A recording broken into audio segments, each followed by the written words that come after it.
What is up, guys? It's Verns back again with another Supercoach video. This time it is the NBA Round 4 review. Um, Not a terrible week. 1,032 points, went up 500 places to 2,554.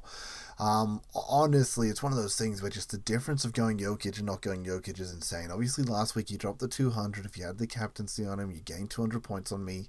And this week he was a high-scoring player, and he only played 3 games in the week. This is insane, and something that I've realized very early on is I think I was treating it a bit like NBL, and NBL it's like, oh, if you're on a double game week, you need to get those guys in. You need to play guys on the double. There's no point in playing premiums on the double.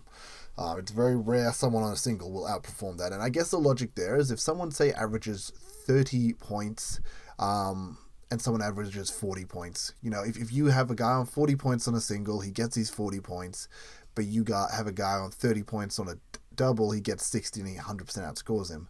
But if we use that same logic for a 3 to 4 game week, it's very different. You have 3 games on a 40 point average, you get 120. 4 games on a 30 point average, you get 120. It's actually not as in, like, obviously you want to play the schedule as much as you can, but you don't get as much of an advantage because it's not just a straight double. It's not just a straight 1 versus 2. It's a 3 versus 4. There's only that 1.1, like 33% more that you're actually getting on that. So less than obviously you would if there's getting 1 extra game, or 2.5%. Either way, you're getting not as much bang for your buck. Well, you're just not getting as much value by bringing in the guys that have multiple games as you would on a 1v2. So yeah, definitely a huge misplay, ignoring, I guess, the top end guys. I think you definitely want to prioritize these top end guys. Yeah, I mean, obviously you want to get the guys on the fixture, but these guys that are top end like Jokic, it just doesn't matter. They just score way too many points. So huge, that is like it sort of set us behind, but it is what it is. We will work on getting him in this week because it's a 4-game week and you're going to have to captain him. So that's obviously the plan for most people. But I will just appreciate all those that have tuned in.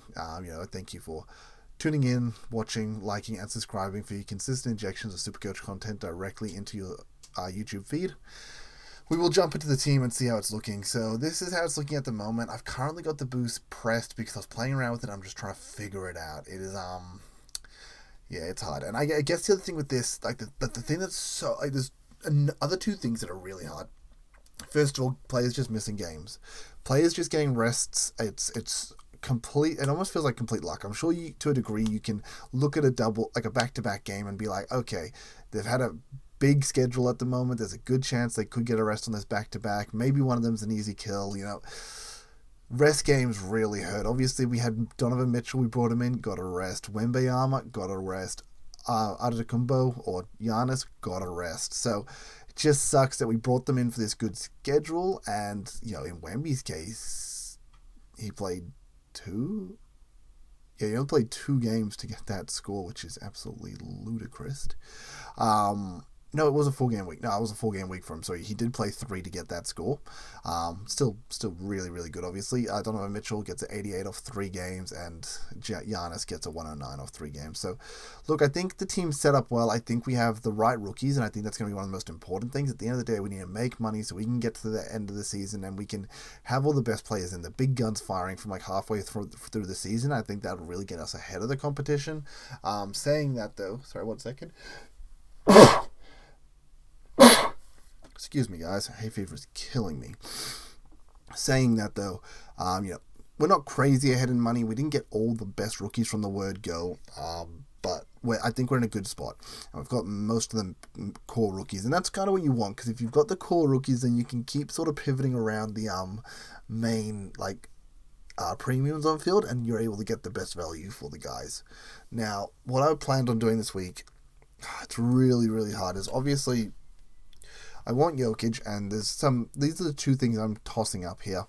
I could talk about players individually, but I'm just not going to bother. I think that's the second hardest, third hardest thing. Second hardest thing. So we sort of mentioned, obviously, I've had a change of mind of the value of the extra games versus the high-end premiums. Like, just actually doesn't matter almost to them.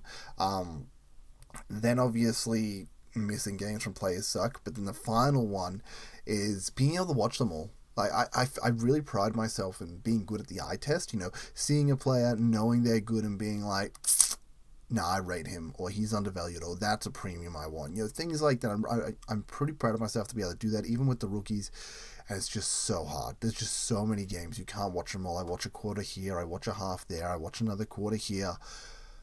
It's so hard to catch it all, and that's what makes it really hard as well, because when I'm picking these guys, some of these guys, like, I haven't seen any Charlotte games. I did see a Charlotte game, but I watched only half of it, and I didn't really notice them. Things like that where it's just very hard to tell. So we got Kalkbrenner in, which is really good. Now, Kalkbrenner, I'm pretty sure schedule-wise, I did want to play around with the schedule real quickly, and then I totally didn't do it because I'm an absolute idiot. I'm not going to do it on the fly right now, but I do at least want to pull up the schedule. It should be in my folder. Where is it? I definitely saved it to this PC.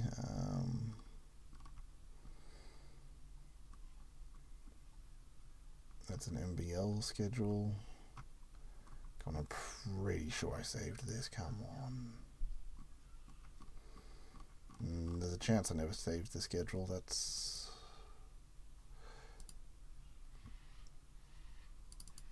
Here's a picture of the schedule. It's the one DR made, actually, that we used. So we will be going live tonight as well, so about 7, so that's going to pop up there. Great. So this is one DR had. I'm just going to quickly throw it over to the side. I'll just bring it in the middle so we can sort of just see it, and then I'll put it to the side. So we'll be looking from round 4 onwards. When it comes to the schedule, and you look at round 4 onwards, round 5 onwards, there's some pretty obvious teams here. First of all, Toronto, 4 in a row, but what you might be underestimating is on round 8, most teams have only double games. So if you get a 3-game week, that's basically a 4-game week. And in fact, it might be even more important because you're getting the 1.5 multiplier rather than like the 1.33 multiplier of a 3 versus 4. So basically Toronto, 4 weeks in a row, insane, very good. The best fixture going forward, basically. Behind that would be Pelicans, who get 3 full games in a row, and then the double before more 4 games in a row. So yeah, Toronto's the team you sort of want to focus on here. Then Pelicans. I think Atlanta's also really good after this, so we obviously get the 4-3-4-3. So that's basically, only the round 6 that you're not getting the advantage on sort of there. But there's not many teams that kind of have the double here. So you see the 5 and 6, and there's just no one. And then we get Pelicans, and then we get Toronto. So yeah, literally Atlanta kind of end up as like the 3rd best schedule. Huge shout out to our boy Boz. Obviously we saw with Boz, he had JJ, and JJ really let him down so far, missing a lot of games, especially the back-to-back ones. And then this week goes mental, 160 plus. And you know what Boz did? He moved him out because he couldn't trust him anymore. Rip, my man. Rip. Because he probably threw 100 points down the toilet, which just really, really hurts. But yeah, I think, so there's 2 options I'm looking at for my trades. Let's try and get through this nice and quick, because there's a chance it changes once I talk to Boz, sort of like it did last week. As you can see, I have Avita in there, as well as Mitchell. So yeah, this is what's ludicrous as well. I can trade Sabonis and Butler out, and I still barely have enough money for Jokic, which is just insane. Barely.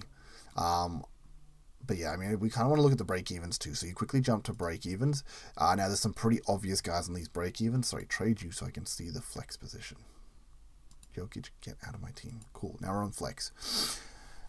So Reed, best break-even. So we kind of like that. And then we have Jenkins and Paul Reed. Ace Bailey did actually bounce back. So I think maybe this Minot trade was a little bit of a waste, but at the same time, not really, because it doesn't matter. We have unlimited trades. Paul Reed and Jenkins are insane this week. Obviously, you can see the 79 from Jenkins, the 93 from Paul Reed. Difference is 1.6 million, making this 79 more valuable, but still very good break-evens there, and just, yeah, insane. We kind of talked about Detroit having that really good center who'd been really on point, so I'm guessing he must have got injured or something, because, yeah, Paul Reed comes in and just goes nuts. So they're basically the guys that stand out. Yeah, you start going down, and it's just instantly kind of drops off. Like, yes, these are still good break-evens, and if you have these players, you're probably holding them still. But yeah, you almost want these guys. Like, this is insane. These are ludicrous break-evens. I'm guessing they're on a 3-game week too, I'd say. 3-game week, right? I need the schedule on my side. Why don't I have the schedule on the side? Let's just throw it over here. Detroit. You know what? You guys can see it actually. What do I?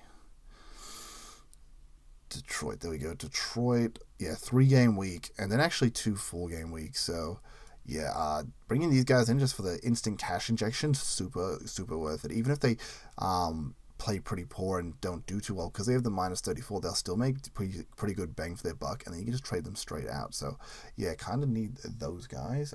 Quickly, Houston. Are they on a double game right now?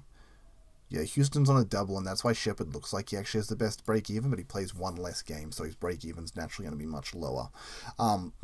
So you really want both of these guys, and that's where it becomes a bit awkward, because I can't hold Kirk Brenner and have Paul Reed and have Jokic and can't have Wembanyama, so that's really, really annoying, but such is life. Let's move Knuckle up. Okay, sorry. Wait, let's move him up. We'll bring in Jenkins. We'll move Knuckle down. And then we can jump back to this and try and getting Jokic. We can't afford, because he's actually gone up $1 million since the start of the season. Ridiculous. So then we need to make another trade elsewhere as well. And that's where Kalkbrenner could go down. Could go Kalkbrenner out to try and get this good break even. I don't know if that's too worth though, because Kalkbrenner's still going to be making money, so I'm kind of happy to keep him for the money making. Where Minot's break even, it's gone. It's up to 41, so he's not going to be making money anymore. I still believe in Cowan's ability to hit that. Kalkbrenner, I think, will keep making money. Edgecombe, I think, is good enough to hit that, so I'm pretty happy with the rest of these. Mitchell, I think, will hit that. If not, he's playing 4 games and he's being a really good on-field option, so we will keep him either way. And then Minot, I just don't see that working. So he's kind of the one I'd prefer to move on, and bring in someone with a low break-even, preferably in this role. Now, with this, it does sort of need to be in the power forward position. Queens actually ended up too expensive because he went up 1.2 mil. Maybe I should have gone him instead of Kalkbrenner. That might have been a better play. Yeah, the rest of these guys don't have like insane break evens or anything. Walsh came out with a 54, but I don't know if I trust this Boston team. Ace Bailey actually 64. That's really impressive. So that would be like option 1. We get Jokic in, we hold Wemby. I'm just going to quickly bring in Ace just for the hell of it, just so we can see what the team looks like at this point. So you bring him in. That could be trade options 1, which I think is not too bad. Jokic on field, easy captain option, looking pretty good there, I think. The other option we have, I think Edgecombe also has a 4-game week. I deleted. Why did I get rid of that? That's so silly of me. Where did it go? Schedule. Here we go. Edgecombe, I think, has a 4-game week this time. Philly. Yeah, 4-game week. So Edgecombe ends up on field here. Yeah, it looks pretty good. Roland only has a 3-game week, unfortunately, but he's been scoring pretty well. Shepard's on a 2-game week, so we're definitely not playing him. So, pretty good 4-game weeks across sort of the board, except for Wembanyama. And Adetokounmpo's actually ended his streak at this point too. Obviously, same schedule as Roland, but they have a really good streak where they go back to 4 games, so we're not obviously moving him on either. So I think that's an alright option 1. I think that's pretty good, pretty safe. We can run with that. Option 2, which is what I'm also considering. So obviously we need Jokic, but I'm thinking maybe you go Wemby out, Butler out, Sabonis out. This means I can still get Jokic in. Wemby has a low break even though, and he's going to make money, so I don't know how worth it that is. What it allows us to do as well is Knuckle can go up. Then we can bring in Scotty Barnes, who once again we talked about Toronto having the best fixture. So this is just really good for attacking that fixture. If we want to keep trying to do that. And then that's where we can sort of... Barnes ended up in the flex. I didn't want that. Let's move you there. Barnes over there. And then we can look at moving Kalkbrenner down, who I believe is on a 4-game week now. So it would be best to get him on field to really take advantage of how good he has been. So we've got Charlotte. Yep, 4-game week. So it'd be great to move him down, get him on field, really take advantage of that. And then break evens. We can try and get Paul Reed in. And then once again, I don't want Minute. Minute's going to be losing cash, so I'd love him to go. So it'd be great to get him out. Unfortunately, nobody's really going to rotate into that position unless I want to move Flag to the bench, which Dallas have another 4-game week, so I definitely don't want to do that. So then once again, it's going to end up as one of these rookies. Not too sure right now. Once again, we'll just throw Bailey in there for now. I mean, we can probably compare fixtures as well. So Jazz, Utah down the bottom. Here we go. So they're coming into a 3-game week. Boston also a 3-game week. So yeah, their fixture's basically the same. Doesn't actually matter. So that's option 1 and option 2. Option 1, we don't burn the boost. I mean, the other thing is we can get the other rookie in really easily. If I go Avita down, Napple down, other rookie in, and then Edge come on, which is kind of better than Bailey. I think if I'm going to do this play, I need to go for those top tier rookies, or it's just a bad play. Yeah, I think that would be the best play. So we'd go for that. Yeah, as I said, ends up a little bit janky though in this section here where we kind of force Flag to the bench. I'm not a fan of that. Not a fan of that at all. But getting Kalkbrenner on field is really nice, at least that way. So once again, we end up in a position where 4-game weeks for these 3, 4-game weeks for these 4, 5. It's only Adetokumbo and Rollins who's not on the 4-game week, so that's pretty good. So both of those are pretty good. We get both the rookies in that are in position to make insane amount of money, which is super valuable. And then next week we can try and bounce. I think Wembayama's back on the 4-game week next week. So nope, he still has round 6 before the 4-game week. So I could wait an extra round before getting Wemby in. The thing that we sort of talked about though at the start of this is how good they can be. And Wemby, if I just quickly reverse everything so you can just sort of see it. You guys have sort of seen the options I'm looking at. I'll figure it out before the round starts. But Wemby, he's got that low break even. He'll probably beat it. And he's good enough that we saw in this 3-game week. He dropped to 138. Round 1, he dropped to 155. He's good enough to be one of the top scorers of the round on a 3-game week. So that's what feels bad. It's sort of like I'm moving Jokic out, which I've been punished for, even though he had a poor schedule. And Wemby I got punished for in round 1. And you just know I rode him through not the greatest stretch so far, just for him to come out and go bang this week. I mean, obviously he just had a rest game as well. So yeah, anyway, that's going to be the quick wrap on my team, guys. I don't know if it really left you with much there, unfortunately. I mean, right now at this stage, actually, I can just do this. All these 4 are playing 4-game weeks. Butler and Sabonis are gone. Like, that's guaranteed. We'll be getting Jokic. That's guaranteed. We'll be getting at least one of the Detroit rookies. That's guaranteed. And then we just gotta figure out if we're holding Wemby or not, if we're getting Barnes or not. I love the idea of getting Barnes in reality, though. I mean, Wemby's obviously just a straight upgrade here, but I think right now I'm definitely hovering towards burning the boost, getting the high tier rookies, making that money, making that bank. Yeah, I think that's the play I'm probably going to make. But yeah, anyway, till next time, guys, I appreciate all those that tuned in. Once again, those that have liked and subscribed for their consistent injection of Supercoach content directly into the YouTube feed. Peace, later.